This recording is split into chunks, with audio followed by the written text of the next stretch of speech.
Keesokan harinya, sebelum pertunjukan dimulai, Shirley menasihati Tony untuk bersikap sopan begitu masuk ke ruang konser dan tidak berlaku kasar atau liar seperti sebelumnya. Shirley memperingatkan bahwa tamu-tamu yang hadir kali ini adalah orang-orang berpendidikan tinggi. Tapi Tony malah mengangkat kedua tangannya dan berkata bahwa ia tidak akan masuk ke dalam, cukup mendengarkan dari luar saja, dan Shirley pun setuju dengan ide itu.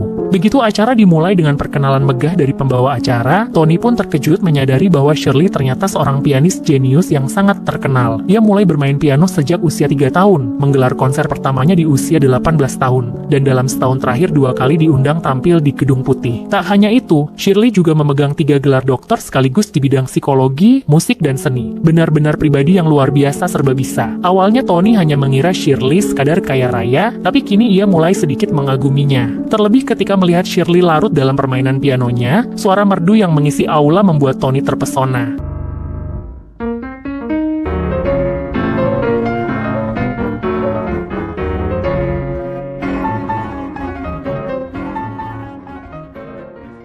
Sayangnya, karena sifatnya yang masih belum bisa sepenuhnya berubah, Tony keluar lagi dan bermain kartu dengan para sopir lain. Melihat hal itu, Shirley sangat marah dan langsung menegur Tony dengan keras. Ia berkata bahwa banyak orang berjuang keras untuk bisa berada di atas panggung seperti dirinya, tapi Tony malah menyia-nyiakan kesempatan. Meskipun dimarahi habis-habisan, Tony tidak marah karena ia bisa merasakan kepedulian dan keprihatinan Shirley terhadap sikap malasnya. Dalam suratnya kepada sang istri malam itu, untuk pertama kalinya ia menyebut nama Shirley dan bahkan memujinya. Namun, hubungan mereka yang mulai membaik kembali memanas karena hal sepele. Saat sedang dalam perjalanan menuju lokasi konser berikutnya, Tony melihat sebuah kios kecil yang menjual umpan ikan. Ia berniat membelikan satu untuk istrinya.